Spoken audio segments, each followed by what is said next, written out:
That's good. Welcome everyone to Season 3, Episode 99 of the Premier Pod. I'm your host, Yash, joined by my co-host, Tyler Chan. And just like before any other episode, we have to first talk about the kits we're wearing. I'm just rocking just a normal basic Manchester United jersey from 2015, 2016, but Tyler has a special jersey that he is wearing that he actually got in the mail today. Yeah, I got it in the mail today. It's this year's 2021 Liverpool home jersey. And I got the Premier League winners badge on it. Finally, we can finally have one of these on our jerseys, and also the FIFA Club World Cup badge, and also Trent on the back. You can barely see it, but yeah, you can kind of see it on the video pod. Don't want to knock out the mic. I know, but it's all good. And yeah, no, it looks good. sick though. Looks good. Thank you. Yeah, looks nice. Mint came just in time for the pod. Yeah, he's got the mint brand new jersey going on. But yeah, that's a really cool jersey. I guess not too much from updates from last week. It's just been just kind of rocking the waters through work and stuff. Work is like, knocking both of us out with the work and stuff. But we definitely still make time for the pod and everything. So yeah, I hope everyone's doing well. But to get things started, we have to unfortunately talk about my team, Manchester United, who were knocked out of the Champions League on Tuesday. They lost 3-2 to RB Leipzig. They went to Germany to face them. It was a really crashing and horrible result for United because the way they started out the group, beating PSG and RB Leipzig and starting off the group 2-0, and then unfortunately losing a game they should have won. And honestly, looking back at it, hindsight is 2020. Looking back at that game, if they would have won that game, they would have gone through in this group. And unfortunately, they just lost the one team that they shouldn't have lost to, which was Istanbul Başakşehir in Turkey. They lost that game to obviously Demba Ba scoring that goal. So unfortunately, it was weird. It was called the Group of Death, and Manchester United ended up beating two teams that no one, you could have probably maybe RB Leipzig was a bit of a toss-up game, but PSG, everyone thought they were going to, just sweep everyone, but they somehow beat PSG and RB Leipzig, but they lost to the one team they couldn't lose to, which was Istanbul Başakşehir, which is honestly, no offense to them, it was kind of the gimme game of the group, and RB Leipzig and PSG both took advantage of that game, won those games, and then United unfortunately lost one, won one, and then they entered the final match day, needing a win or a draw to secure a birthplace into the round of 16, and they just couldn't do it. It was the same plague that's been hurting this team all season. It's the slow start, the inconsistency in the lineup, and basically starting really slow in the first half and hoping your quality takes you through in the second half. And unfortunately, you can maybe get away with that a little bit in the Premier League, but when it comes to Champions League, it's a different story, and it finally bit them in the back. So it was a crushing result for all United fans. And it's crushing, and it's also a little baffling because with the squad we have, we honestly should be going through to the round of 16 with the squad we have. I think it's definitely capable enough of getting to the round of 16, but it just didn't happen. Well, you got that chance, but in the Europa League now. Did we curse them? Because last week we were both saying, I think, everyone was saying that they were supposed to get through. Everyone had them predicted going through. So it was just, I just looking at the squad objectively, though, I think it's just, it should have gone through. This squad is talented enough to go through with the players they have. It's just, I don't want to keep pointing fingers back to the manager, but it's sort of, I have two phrases to kind of sum up Ole Gunnar Solskjaer's reign as Manchester United up to this point is consistently inconsistent and one step forward, two steps back. And I think if you actually look at Solskjaer's reign, it just everything, those two phrases can kind of sum up what we've seen as a Manchester United fan under Ole Gunnar Solskjaer is we see them potentially taking the next steps towards that, that next leap. Last year we saw them when they beat Tottenham, beat City, and then they ended up drawing against Everton, losing to Watford, and then they're back to square one. This season, it's like, okay, they pick up some of these wins, you're thinking they're going to get, start building some momentum. And it's just the same thing. They either lose, they draw, they're inconsistent. And I don't know. It's just hard to pinpoint what has kind of gone wrong in this full season two of Ole Gunnar Solskjaer, but it's just inconsistency has been the plague, and I will keep going back to it. It's just inconsistency that's been hurting this team this season. And I feel like for the past few weeks now, it's been Ole Gunnar Solskjaer just on the hot seat, just thinking maybe the next loss will be when he's out and someone else comes in for him. Mm-hmm.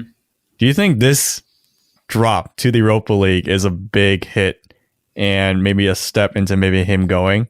Because at this point, it's like they don't have Champions League anymore. Exactly. I think it is, but there has been a lot of reports saying that the board is still under Solskjaer because they're looking at his win percentages and stuff, and they're still saying that, hey, this club is still kind of going in the right direction. Yeah, you can make that point, but I feel like a lot of the wins he's getting could potentially turn into a lot of losses or draws because he's winning a lot of games like 3-2, 3-1, games that he's actually been losing in the first half, and it's kind of been that granted, you could make the argument that, hey, he's bringing back that comeback spirit of, never give up, don't quit on the team. But also, you can't sustainably win a lot of games by going 2-0 down, 1-0 down continuously. Like, you can't. Liverpool is not winning the league like that. Man City never won the league like that. Even Manchester United in their heyday didn't win leagues like that.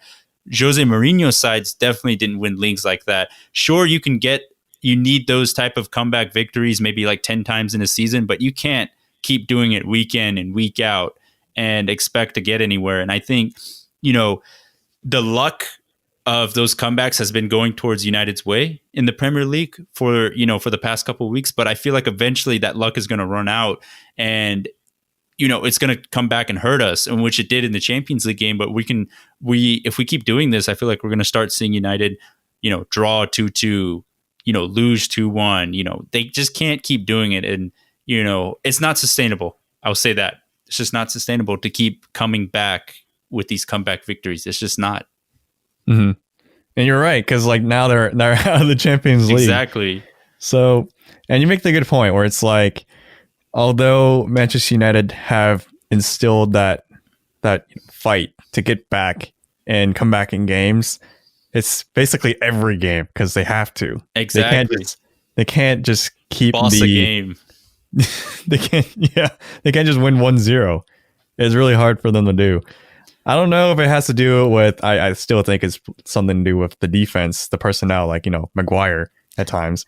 And I just find the biggest thing that's so shocking from, obviously Solskjaer became as interim manager that season, but I'm really counting like season 1 and then season 2. Mm-hmm. Obviously in season 1, Solskjaer kind of, you saw that he kind of like fixed a lot of defensive errors, and a lot of the goals we were conceding were actually David De Gea mistakes in the goal.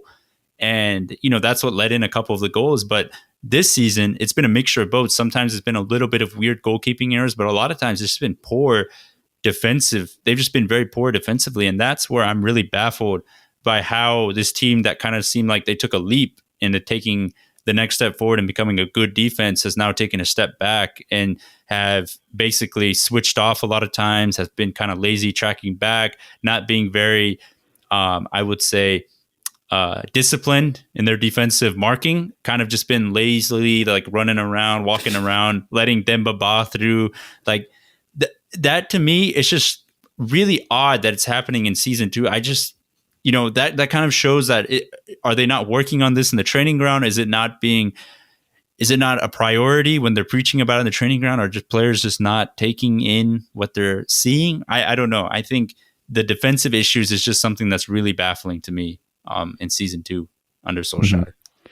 We're even seeing a lot of players, like they have good personnel at Manchester United. Like I'll give them that. Like objectively, there's players on there. Like, you got Pogba, who's making some appearances now after kind of being disappeared for a while. But then also you have those players that we're just mentioning in the defense, like, like Aaron Wan-Bissaka. Like there's this ESPN top 10 rankings that was just released this past week for every position. And Aaron Wan-Bissaka did not get on the top 10 list. Yeah, it's shocking. I saw like Serginho Dest make number 10 and Kieran Trippier make number 9. I was thinking, what? Those two? And I mean, the people have spoken. And even watching that game against Leipzig, like Angelino managed to get past Aaron Wan-Bissaka kind of easily and just score within the first 2 minutes. So maybe it is kind of showing that maybe Aaron Wan-Bissaka is not really fulfilling that potential right now, even. And I think it also has to do with a lot of like the defense as a whole. I think, there are individual players to blame, but I think as a whole unit, they haven't been very secured and very compact. You have Maguire and Lindelof like not really communicating that well. Maguire's made mistakes. Lindelof has made individual mistakes. And then at the left back, when it was Luke Shaw, he's been caught making mistakes. Alex Telles sometimes has not been the most disciplined going back. He's good going forward, but sometimes in the back, he leaves himself a little vulnerable. So overall, I think they just haven't been very disciplined. And I think you can kind of teach discipline, and I feel like sometimes when you see mistakes like that, like some of those mistakes that I've just been seeing all season of like players being switched off, players not being really on the ball focused, that has to kind of pinpoint back to the training sessions and what you're really preaching in training and like what is the focus, So to me, I feel like a lot of that could be fixed, but it just needs the right voice. They need to hear the right voice to kind of get them motivated to fix those things. So I don't know. Maybe a new coach. Yes, it's something that Maybe. I've been saying, but I will go back to the issue is that there's still, like Arsenal, I feel like there's still a bigger, I've talked about this before. I still think there's a bigger problem at Manchester United that goes beyond just the manager and just the players. Yes, the manager has a lot to blame, and yes, the players have a lot to blame as well. But when you just look at how the overall club is run, you have to go to that as the root of the problem. And things really aren't going to change because let's say if we do get a manager like Pochettino, it will be great. I think he will improve the team a lot, but you'll probably see where he'll probably get backed for one summer transfer window. When the next one comes, he's not going to get the players that he's going to ask for, and he's going to end up getting his second, third choice signings. And then you're back to square one again. It's just like, oh, he's not getting the results. What do we do? So, it's so tricky because I think the manager, unfortunately, with Solskjaer, I think he's obviously a United legend. He deserves all the praise he gets, as a former legend. But I think, it'd probably be good for both sides that if he admits, and then as the club admit, just that, hey, this isn't going to work out. It's not going to be the dream fairy tale story of a former player taking over the big club, turning them around, making them European giants again. Unfortunately, I don't think it's going to happen. So I think it would be best for both parties to kind of just call it quits and then look elsewhere, But I don't know. Tyler, you heard me talk about it. It's just there's multitude of problems at Manchester United, and it's one of those things that just can't be fixed by one thing. Signing one player isn't going to fix it. Signing one manager isn't going to fix it. It's a whole structural change that needs to take place for them to really solidify themselves as the European elites consistently, like they used to. I really think it has to do with maybe bringing in that manager that also brings in a change in culture. It's really hard to change that culture at Manchester United since it was something under Sir Alex Ferguson for so long that, the other managers coming in after him tried to just keep that culture going. And even the ones who tried to change it a little bit, like Mourinho, it was hard for him to do anything because, the board has their own way of doing things. And when, Ole Gunnar Solskjaer is in, it's hard for him to change anything because there's so much already going on at the club. This is just how it is because this is how it has been. Mm-hmm. And they really, I feel like, need someone just to bring in, a Pep Guardiola kind of esque person where he'll just change the whole dynamic of the club. Be like, all right, we're going to get only these kind of players. We're going to do this kind of style. We're going to do this kind of transfer policy, which is only bring in expensive, I don't know, something like that. Yeah, no, I agree. And I think, I have to give, there's as much as sometimes, I've complained about Solskjaer and such, I do have to give him credit that he did what he inherited when he became that interim boss and the full-time manager at that point was a pretty broken squad. You had players like Lukaku, Sanchez, the whole Mourinho ending of Mourinho style at Manchester United, a lot of big players on big wages that didn't necessarily fit the culture of the club. And for, you can talk to a lot of United fans, they will say that you got to give Solskjaer credit for kind of dealing with that and bringing in sort of the right culture of players like Bruno Fernandes, for example, that type of players that you would typically find in an old Manchester United squad, that type of leader that can, just basically perform day in and day out. And he's done a good job, I would say, of bringing in those type of players. But, when it comes to the tactics of things, I think that's where it's kind of let him down. But another thing that's kind of been hurting this Manchester United side for the past couple of years is the Mino Raiola, I think. Raiola. Which is basically Paul Pogba's agent. And if you didn't know, he's also the agent of Erling Haaland and a couple other big, international superstars in European soccer. But basically, the day before this big Champions League game, he comes out and says that Paul Pogba will no longer be a Manchester United player. He says that, and he's done things in the past which has basically undermined and disrespected Manchester United. And for me, as a United fan, I'm just like, I kind of look at this guy, I'm like, does this guy not have any shame? Like, I feel like he just has like no self-respect for, the people around him. And if I'm Paul Pogba, if I know he's going to make these comments, why is he okay with letting these comments come out a day before the club that he currently plays for has one of the biggest games of their probably club in their recent history, that they need to get to the round of 16? Why would he be okay with making these comments? And for me, I don't think Paul Pogba is that type of person to, really say something like this. So I feel like it was probably the agent taking control and saying stuff like this behind Pogba's back. I still think Pogba at the end of the day will probably leave, but something has to be done. I feel like that's just really disrespectful for any club to kind of be in this type of situation where the agent is just basically going behind the club's back in this way. And the way Mino has done it throughout Paul Pogba's tenure, when it was Mourinho and now under Solskjaer, I'm just not a fan of it. Mm-hmm. It's weird to even have the agent be this vocal. Like, if you can think of any other player, you can't think, like Sadio Mane's agent is this person, or David De Gea's manager is this person. You only know of Mino Raiola. You only know of the people he's been in charge of, and usually he kind of is in charge of the people of like the bigger egos. So the egos of, say, like Ibrahimovic or Balotelli, and usually it's like that's why he's also kind of more well known. But also, I wouldn't be surprised if this is more from him, because I don't think Pogba's the type to say, let's have this word go out right before a big game like this. I know. I think this is more a stunt for Raiola to maybe make a move to get Pogba some more money, or maybe to get him to get like a bigger move somewhere else. But I think these are all like agent mind games, because this doesn't seem like something Pogba would do. And that also brings me to the question of, when you have a player like Pogba attached to an agent like Mino Raiola, do you even want to kind of take that in to another club? Because like that's something you have to consider now at that point, where that kind of agent can help bring a disruptive like wave into your own club if you possibly bring him in, and cause things like this to happen, where right before a big game you get a distraction from an agent. And in my opinion, I don't think it's worth it at certain times. Like it might just completely, like, I would say, take away not credibility for a player, but just that marketability for a player. It's like, this player could change my team, but also at the same time, it could be changing in a bad way just because of the agent.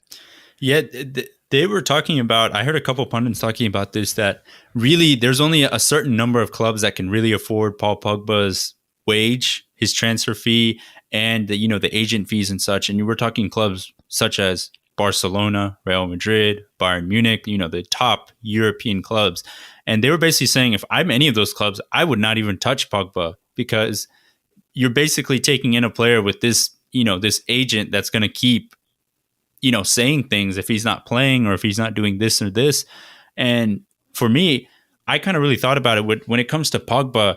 I really do feel bad for him, because the reunion he had with Manchester United, unfortunately, has not gone as well as many have hoped, and as I hoped, because really we kind of brought him in at a time where it was Mourinho's first season. We brought him in to kind of be that star player that was going to propel United back to the top.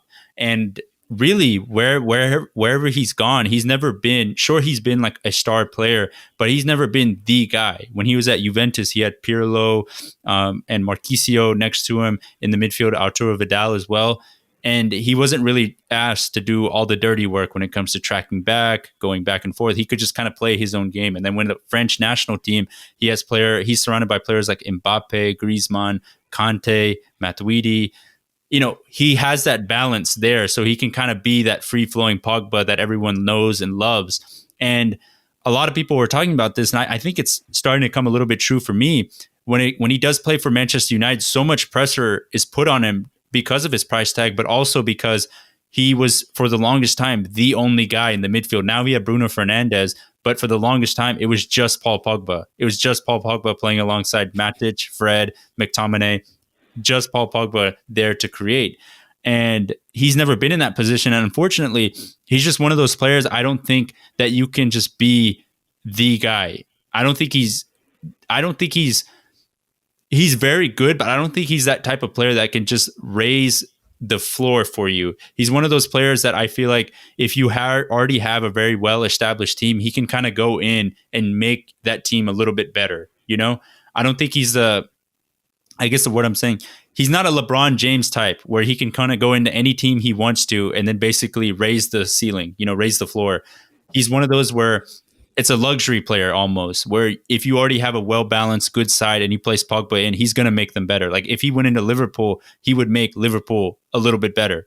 But I don't think he could come in and just go into some random side and make them that much better. So I was thinking about that. I think, the more I think about it, unfortunately, Paul Pogba was made to be this floor raiser when really speaking, it seems like he's almost more of a luxury player where you can kind of get the most out of him once you already have the squad there for him. I was thinking about that a lot during this past week. That's actually a really good point to bring up because I feel like a lot of people, including myself, I kind of thought of Pogba as, the floor raiser, someone who you can build a team around. Kind of like Wilfred Zaha, you kind of have to build a team around him for him to work. But after thinking about it now, and after you pulling up your points, whereas he really was that player. Once you add him on top of a really good team, they'll win things. Yeah. And if you think about it, like if you were to compare it to another sport, like basketball, he'd be like Rajon Rondo, I guess. Yeah. Where Rondo by himself, you put him like the Pelicans, you put him on, where was he before? The Bulls. They're not going to be that much better. Mm-hmm. He's just a really good defensive point guard. Like that's all he can really do. And Pogba, he's like that really good playmaker that if you give him the space, he can do whatever he wants and just let him do what he needs. Like, Ozil. If you can just give Ozil what he wants to do, then your team will be magic. But if you make him do anything else on top of what he has, then it's not going to work. Yeah. It just he can't do what he wants to do, and that magic won't come. Mm-hmm. It's kind of a weird thing to think about for someone like that, but he's not the only soccer player out there that is that kind of luxury player. Like, Ozil is one of them.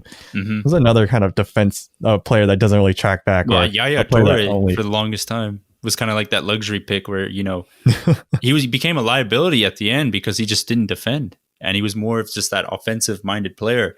But I agree with you. Kind of, I guess, bring another basketball term like Klay Thompson. He's not a Steph Curry where you put him in and he's going to elevate the team, raise the floor. He is a good complement to an already good side, So, unfortunately, I think a lot of true United fans are going to be sad when he does leave because we all know how much quality he has and how much he can make a team better.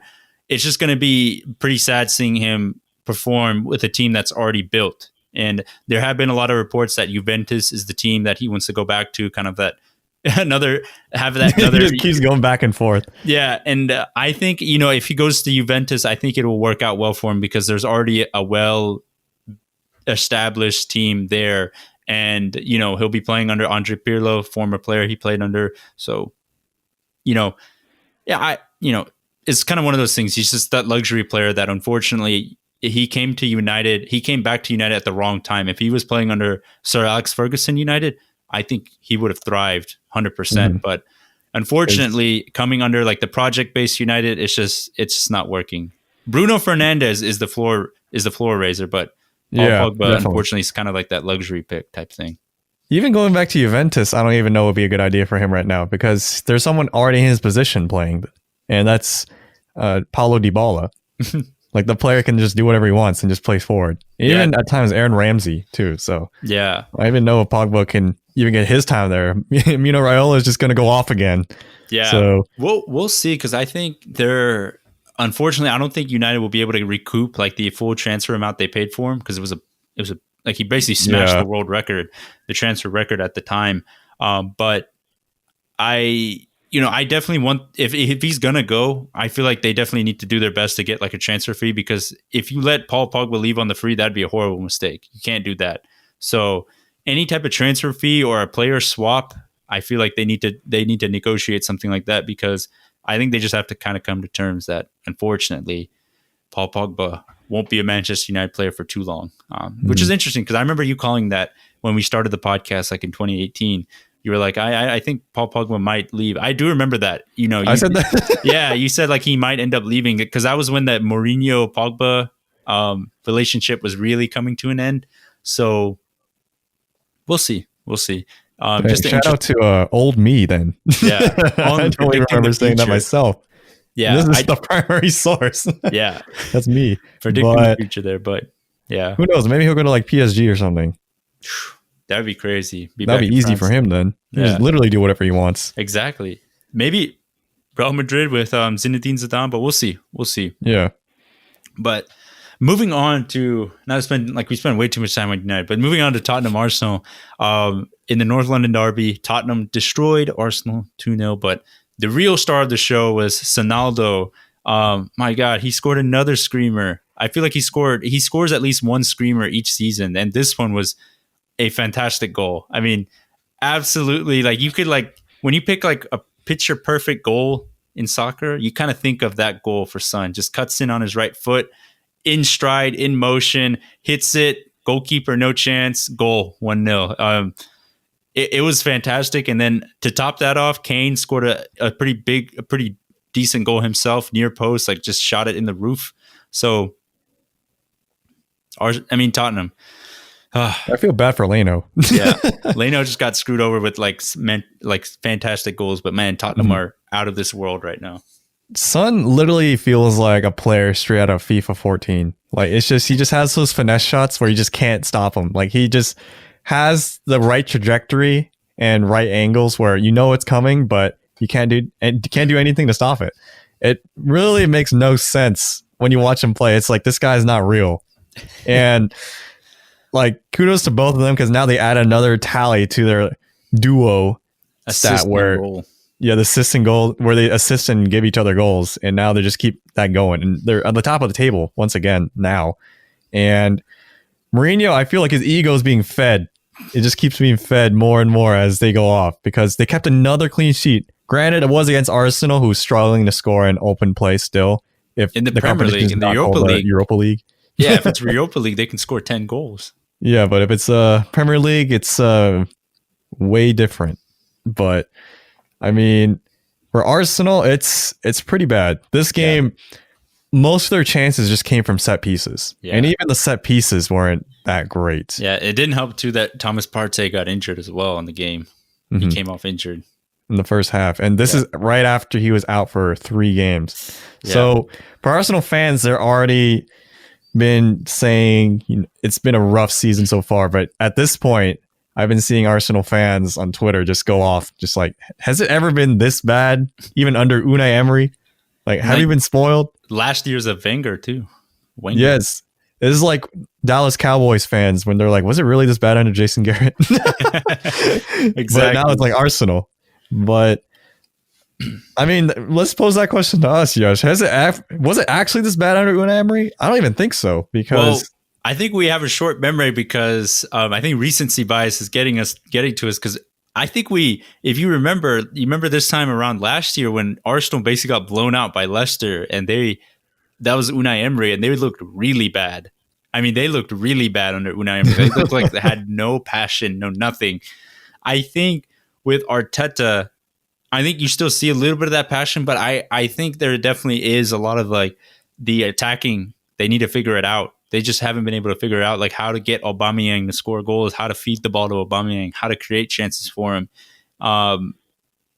You know, I still think there's just something missing with that team. I think they are in a better position as a club under Emery.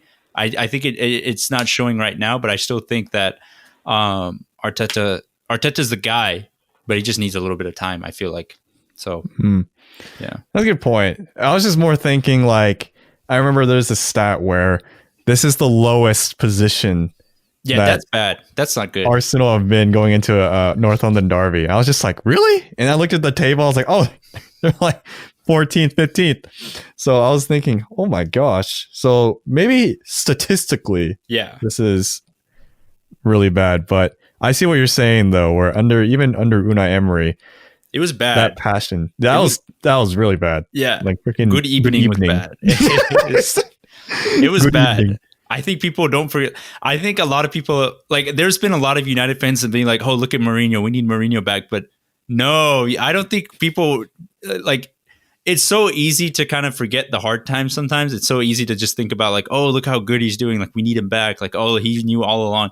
Yeah, he did point out a lot of the flaws. But no, Mourinho is not the right type of manager for Manchester United.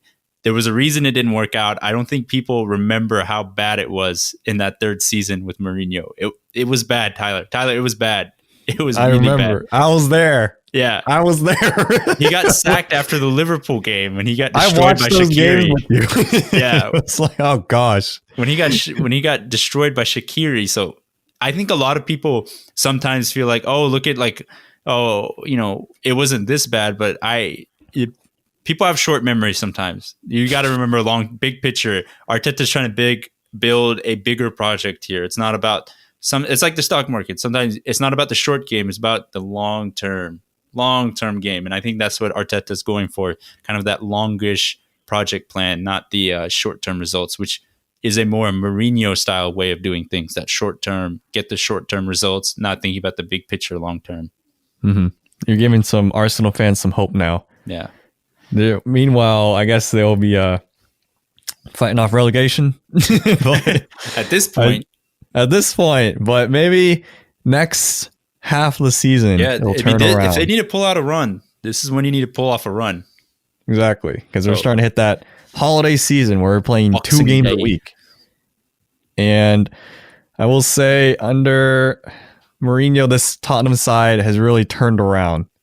So I feel like Arsenal and Tottenham have kind of flipped in the past decade, where before it was very much Arsenal, consistently getting top 4, and then Tottenham consistently not getting top 4. Yeah. It's like United and Liverpool. They've like flipped this decade too. That's true. It's like Man U and Liverpool flip.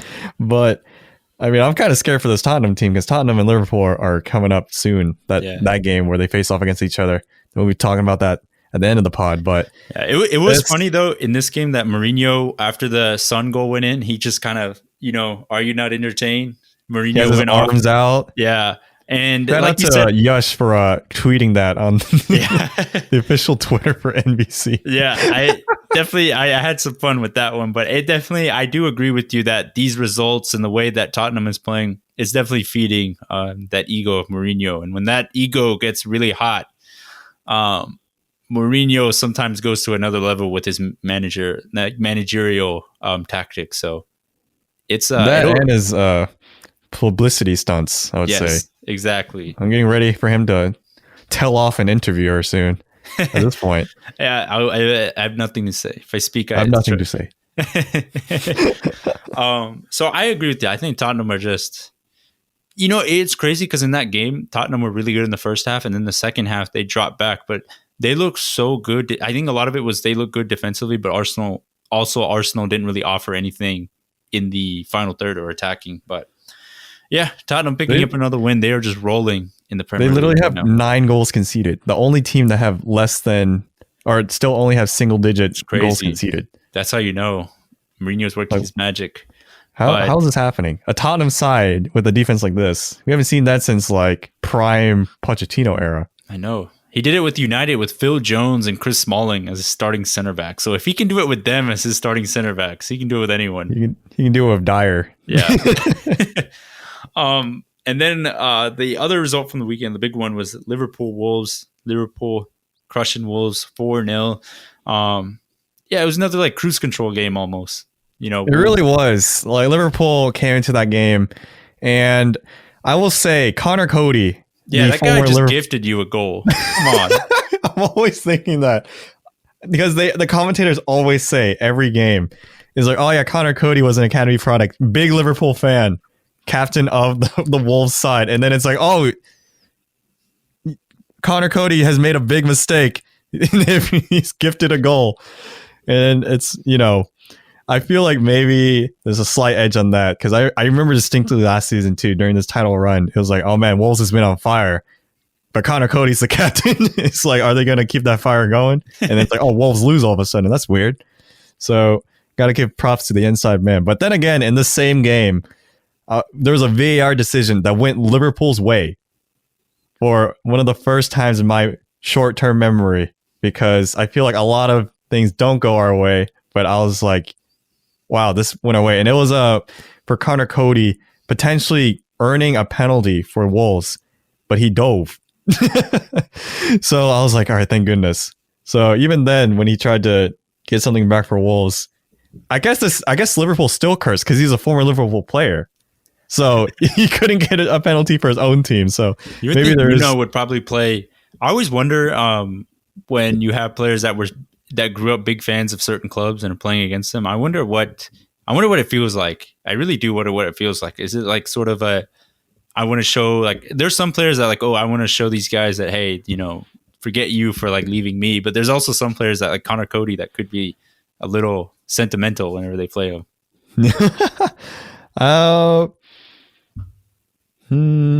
I know there's a lot of players that have left Liverpool and are still really big Liverpool fans, I would say. Like Jose Enrique is the one that pops up the most, because if you go on Instagram, but every single Liverpool post, you always see him in the comments or always see him liking the post.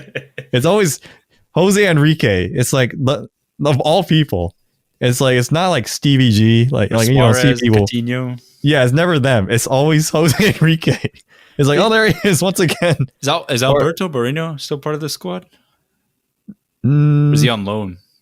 No, he's out. He's gone. But he doesn't comment? He's no longer. No, he doesn't comment. Okay.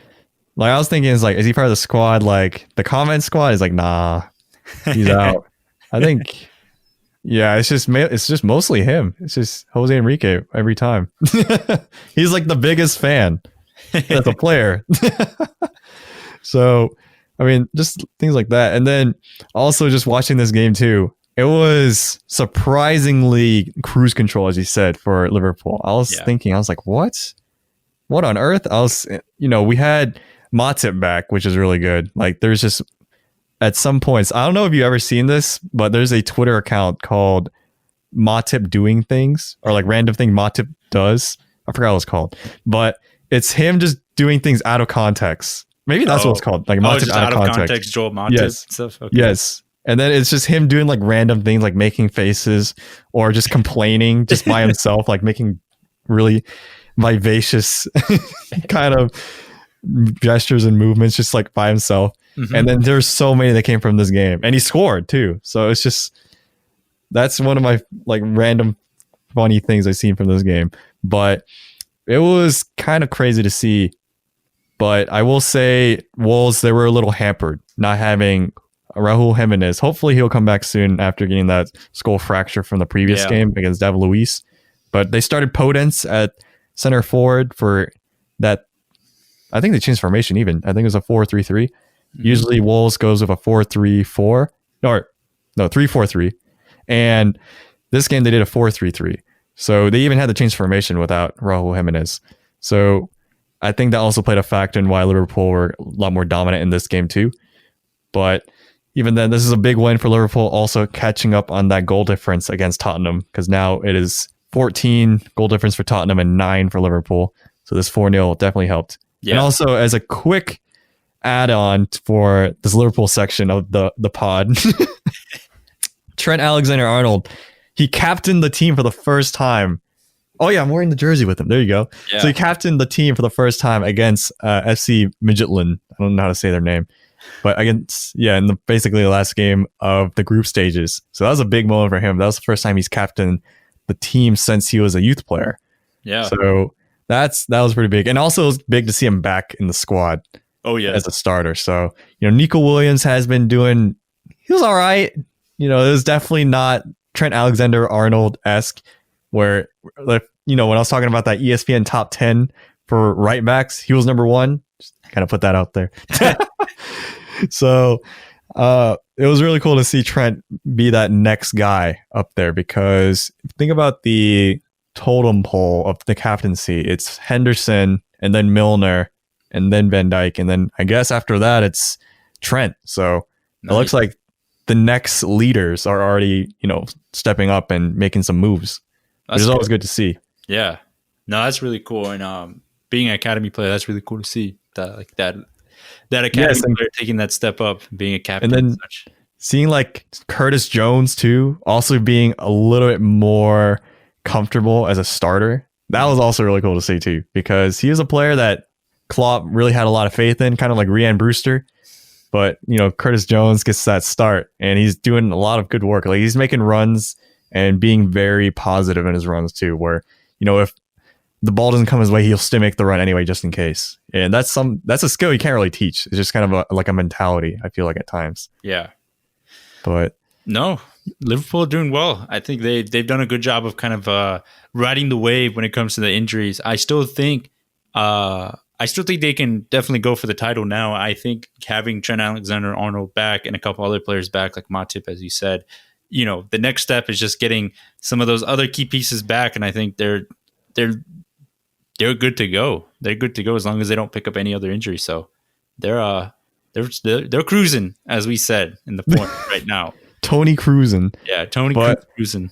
That actually brings me to, I feel like, I want to steal your thunder, Yash, but transition to some of the next things we want to mention in terms of Rhian Brewster. Because Sheffield, this is something that we should talk about, because there's a slight elephant in the room, in the Premier League at least, that is kind of going under the radar because the lens might be a little too zoomed in on the top of the table. But Sheffield United, winless in 11 games. Rhian Brewster, he is a bit of a flop right now, I'm not going to lie. My boy. Jordan Ibe levels right there. Yes, it's kind of reminding me of Bournemouth last season, when Bournemouth decided to buy even more Liverpool players for a pretty hefty price for their budget. Did they buy with Harry Arter? Or no, not Harry Arter. They bought Solanke, Dominic Solanke. Oh yeah, but they had loaned in Harry Wilson, right?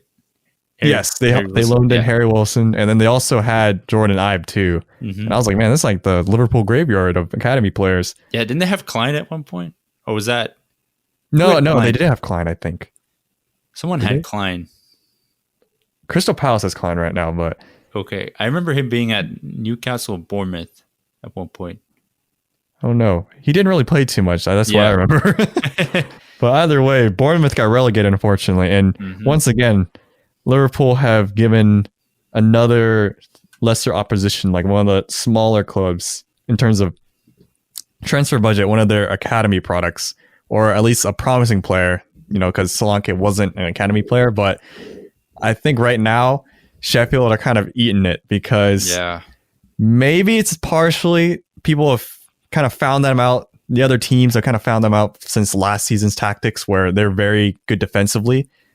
And then also maybe that Rhian Brewster transfer move of £30 million is really kind of kicking them in the butt, because he's not producing as much as he should be based on that price.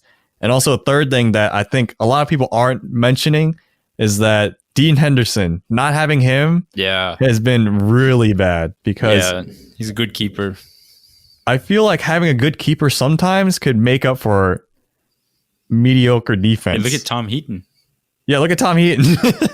He single-handedly saves like Burnley a lot of times, but this is just like miraculous saves half the time. Mm-hmm.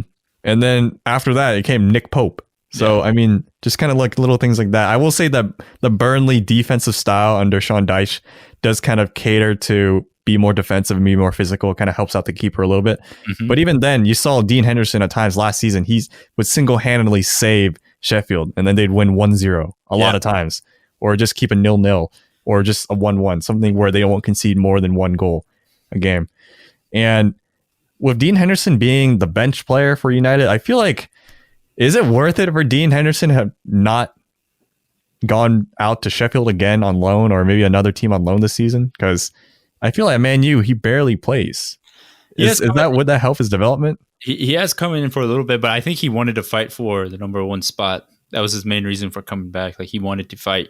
He felt like he was ready to fight for the number one spot. And there actually have been reports that a lot of people inside the training ground feel like Dean Henderson should be given a chance to be United number one for a little bit because of De Gea's kind of performances lately. But obviously, that's a discussion for another day. We'll see what actually ends up happening there. But Dean Henderson is, from what I've seen, is pretty good and a pretty aggressive keeper. Like, he's not afraid to really go out for and get the ball. He's not a very hesitant keeper. He's a very, big keeper. So I think not having him is a big miss too, because when you talk about a spine, a goalkeeper kind of completes the spine of a team. When you have a good goalie, it kind of elevates the rest of your team. Like we saw with Liverpool with Alisson. If you have that good goalie, he will elevate your team. And I think having a subpar goalkeeper has kind of hurt them this season. And also just not playing up to the level that they should be, the flop of kind of Ryan Brewster. But I also think, I don't know what Liverpool does. I don't know if they like put these young players in a hype machine and just kind of like sell them out, occasionally, but they do a pretty decent job of getting decent profit on these players. I remember Jordan Ibe was like, 40 million, 30 million? I don't think it was that much, but I think it was like maybe 20 million. Yeah, it was still a decent amount for an unproven player that showed flashes of being someone decent. And the same thing we saw with Ryan Brewster. He was out on loan. I think, was it Swansea, right? Yes. Yeah. He showed flashes of, like, I remember you were talking about him way back, and you kept talking about, like, okay, this guy could be like the next Liverpool number 9. And he didn't live up to it. And then Liverpool sold him probably at his peak of his hype. And now he's gone for 30 million. Now he's kind of, in a way, flopped. And I don't know what Liverpool do. They do a really good job of that. I feel like they're one of the few clubs that does a good job of kind of capitalizing on, if they know a youth player isn't going to make it, they kind of just sell them. Yeah, capitalize on the profit they can and just kind of move on, And I think they do a really good job of that, which is quite shocking because it's hard to predict on whether a youth player will be good or not. Like, there are a lot of posts on the internet, people saying it's whoever are in charge of the Liverpool board need to run a country, because they just literally change players. Like, they just flip players, like people flip houses. Exactly. Like not even players that are academy products. You've seen players come in like Coutinho, Suarez, Torres, like big name players too. They come in for a pretty decent price, and then they sell for astronomical prices. I mean, given it was to one club like Barcelona, or a rival team like Chelsea. Salah was bought for like 45, 50 million from Roma. I think it was 35. Yeah, it was cheap, and now he's probably worth like 100 mil if he's someone to buy him. And Sadio Mane too is around 30 million too. Wijnaldum was a cheap deal. I mean, we've talked about this before, but they are a really good job. They do a really good job of bringing players in for the cheap and turning them into world superstars.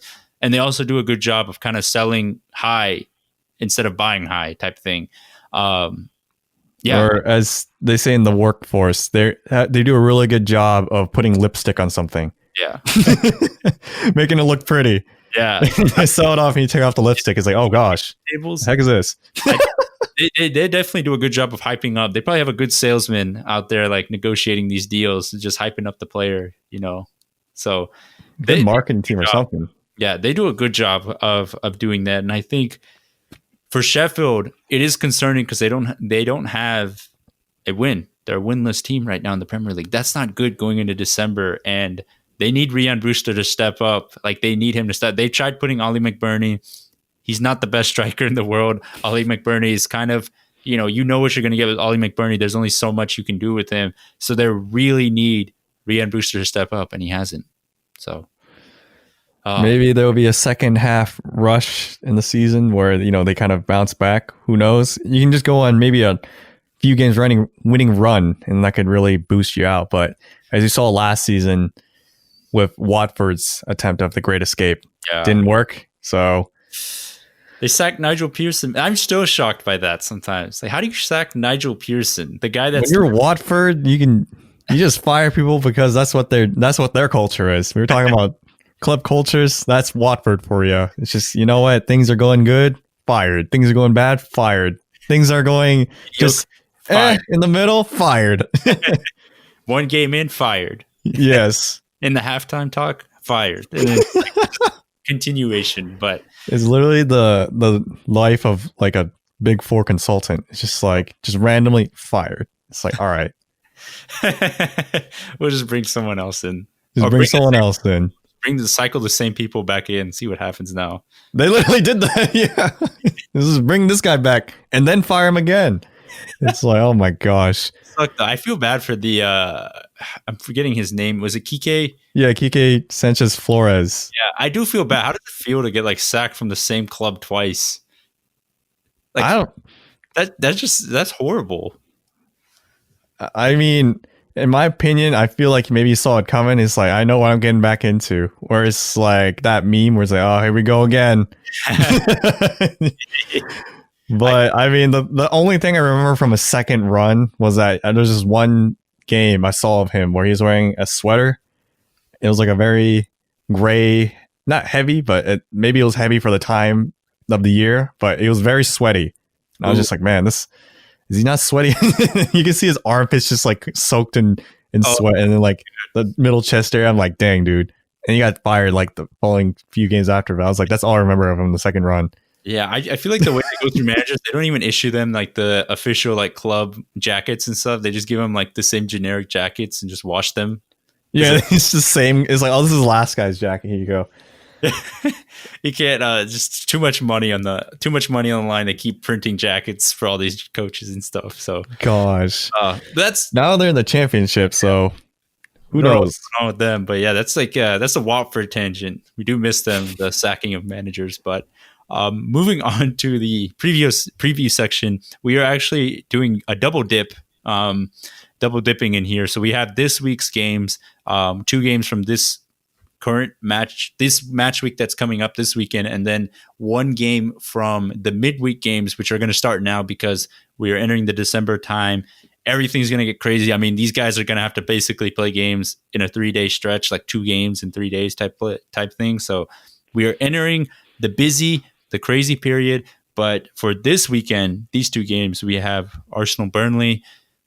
Arsenal need to pick up a win. They picked up a pretty big and sizable win. I think it was like 5-1 or 5-0 or 4-0 in the Europa League today.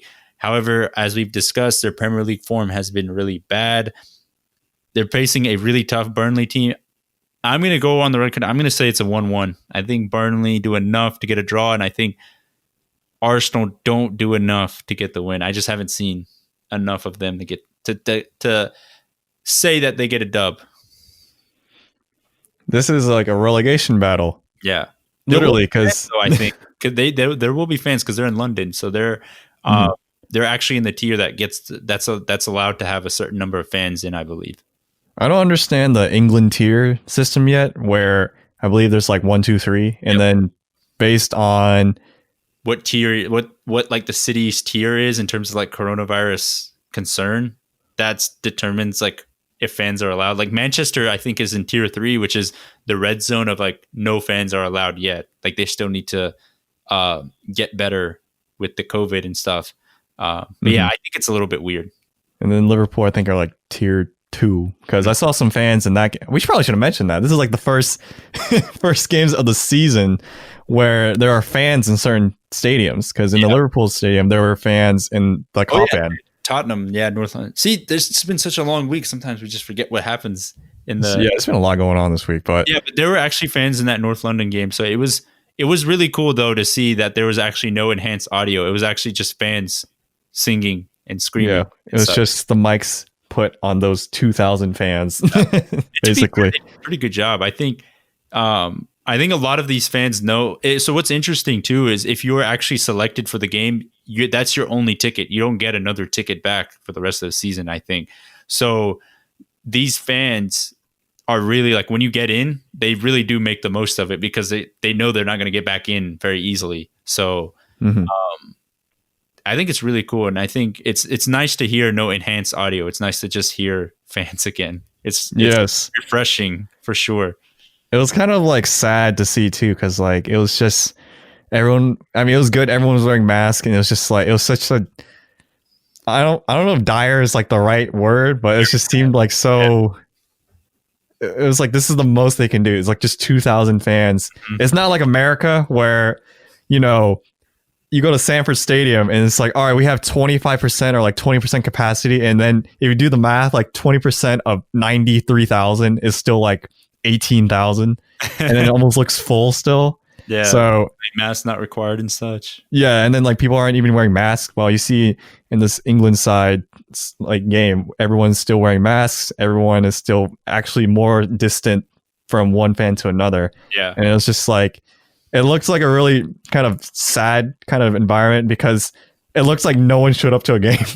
I think that's what I was kind of thinking. Instead of having a packed stadium, you just see like that many people in the stands. But I think they do a good job though. They have kept everyone in like the lower bowl, so they're not just like putting like 200 fans here, then like 300 fans up in like the nosebleeds, because that'd be really weird if they did that. Yeah, so they kind of keep them all within like a general area. Yeah, but I mean, it was cool to see, and it was more hopeful, I would say, in that we're maybe turning a new leaf in this long 2020 of just not having much besides just social distancing and not having fans in the stadium. But I think this is more so hope that we can now hopefully get that vaccine out soon, because you know it is going around. But this is not a medical pod or a British pod, so I don't know how much we can say about this. Don't take our word too much for it, but that's at least what we know as two folks from Georgia. Yeah. But going back to this preview, at least, I think for this game, I joke saying this is a relegation battle game, but at least for Burnley, I feel like it is, because they are currently in the relegation zone, and beating a not relegation team, but like being a team like this and then fighting another team that is vulnerable right now will be big. And I think Burnley needs to take advantage of that vulnerability. But then again, they are in the relegation zone for a reason. And I don't see either team really getting that goal. Nerve-wracking and nervous. Yes. I think Burnley have a slight edge because they could rip a long shot like Brady did in the last game. But I think Arsenal's defense is too stout for them to get anything like that off, because I feel like, if anything, Arsenal's defense is more structured than at least their offense. So I think this will be a very canceled out game, and it'll be 0-0. I usually don't say too many 0. Then again, if you think back to like a few, maybe even last pod, I probably said a 0-0, but I think this will be a 0-0. Yeah, okay. You're going 0-0, I'm going 1-1, so 2 draws here. And then this Saturday we have the Manchester Derby, Manchester United versus Manchester City. United hosting City at Old Trafford. United's record in the Premier League at home has not been good. They're coming off this really poor result. But I will say this, knowing how consistently inconsistent Manchester United are, I have this really weird feeling that they could somehow get a victory. Just knowing how dumb this squad performs on a week-to-week basis. I don't know. I feel like they could actually win this game 2-1. Because City have not been the most dominant. And there could be a case where you see City just absolutely dominate Manchester United. But I don't know. Just knowing how this team functions, I feel like they'll find a way to win. So I think United win 2-1. Shockingly in this game. I don't know how, but they will. I will say Man City in the Premier League versus Man City Champions League this season, at least, have been two different teams. Yeah. Because Man City basically swept their group. Oh, yeah. And Flores was going off. Yes. And I will say that might be something in United's favor as well, because, you know, Man City, they're 7th right now in the table. Mm-hmm. They're not even top 5. They're not even like in a standing where they can get European competition for next season. But I mean, it's a long season, so they'll probably get it. But Man U, they're also coming off being kicked out of the Champions League. I don't think they want to go into this Man City game and lose or get a draw, because then they'll just be on top of the disappointment from being in Europa League. It'll just be losing the derby at the same time. So I think the players will be fired up. At least I hope they are. And I think I'm going to agree with you, Yash. I'm going to have to say, Man U could find a way. Very rare. But at the same United result. I can't though. It's like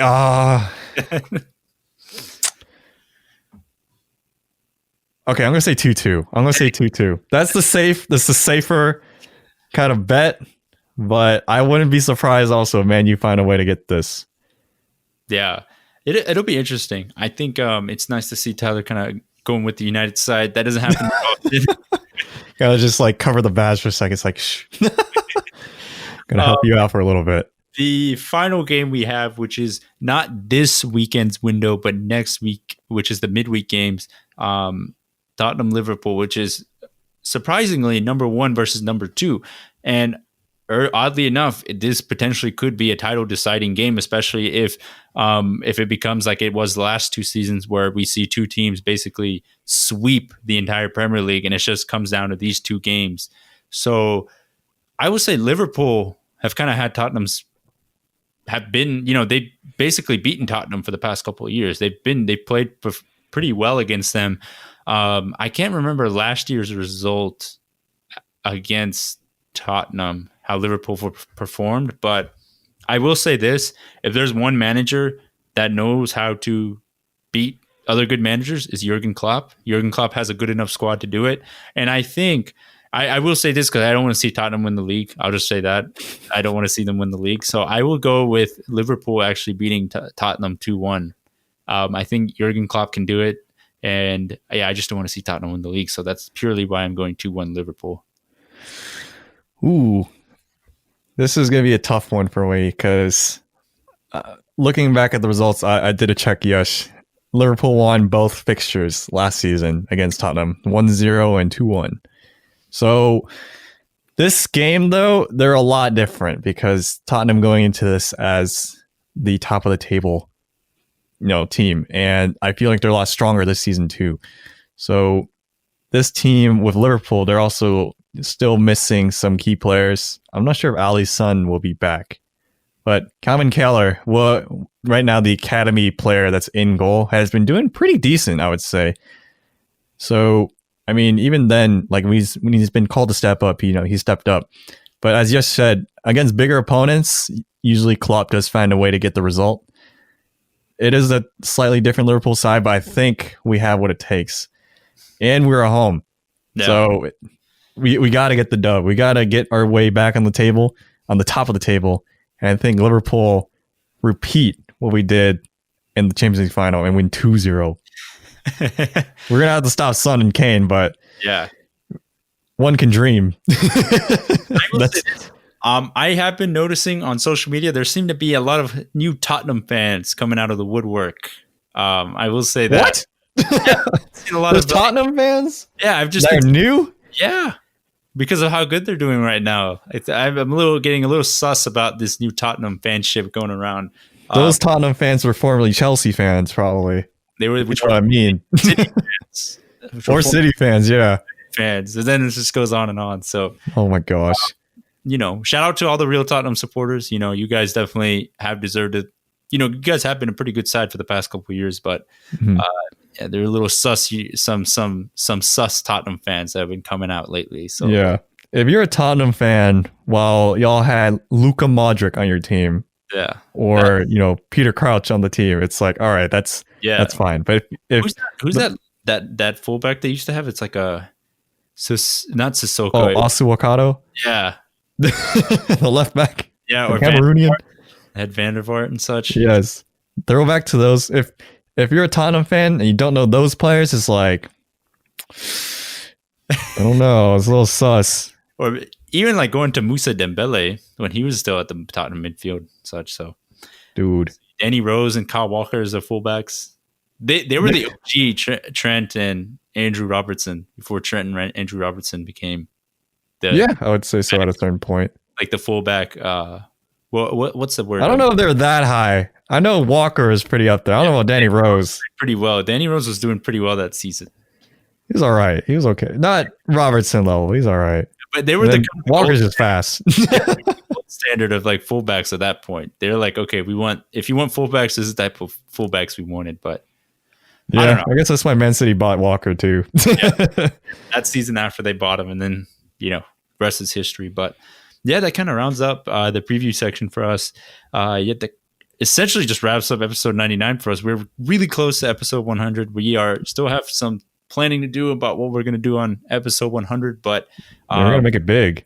Yeah, gotta make it big. It's episode 103, triple digit. No longer this 2 double digit, triple digit. So it'll be fun. But yeah, 99 episodes is pretty crazy. But thank you guys so much for listening. As we always say, please rate, comment, subscribe. We have a YouTube channel, the Premier Pod, that we've been posting obviously the video portion of the podcast. You can find us there at the Premier Pod. Subscribe to us. Like, comment on there. We'd love to hear what you guys have to say. You can follow us on social media, on Instagram or Twitter at the Premier Pod as well. We keep it very simple for you guys. No weird handles and stuff like that. You can give us a follow and add us on there. But yeah, I know Tyler wanted to mention that. What is it? Listening. It just you don't even have to give us a rating, as long as you just like give a shout out if you wanted to one of your friends about the podcast. I know you were mentioning that. Oh yeah. Just share the pod with one friend, maybe someone at work, because everyone's working from home these days. Just listen to something. Are you cleaning the house like that? Yeah, maybe clean the house, something. I don't know. Just have the podcast on. Just give it a listen. Maybe someone, as long as like one new person likes it here and there, it's like that's honestly pretty big for us. Yeah. So just spreading the word of our voices. That's honestly going to be pretty cool. Just as the more people know about it, that's all we can really ask for. So just spread out to one person that and then that'd be big for us. Yeah, no, for sure. Just as Tyler said, if you can just spread it out to one more person, we'd definitely appreciate it. But yeah, good Christmas gift. Yeah, like here's a suggestion for Christmas. Boom, Premier Pod. You already have it. There's no need to pay. Yeah. Free gift. Look at that. But yeah, thank you guys. Listening is more than enough for us. Thank you guys so much for even taking the time to listen to us. We do appreciate it. But yeah, that kind of wraps up episode 99 for us. Thank you guys so much for listening. Peace. Peace.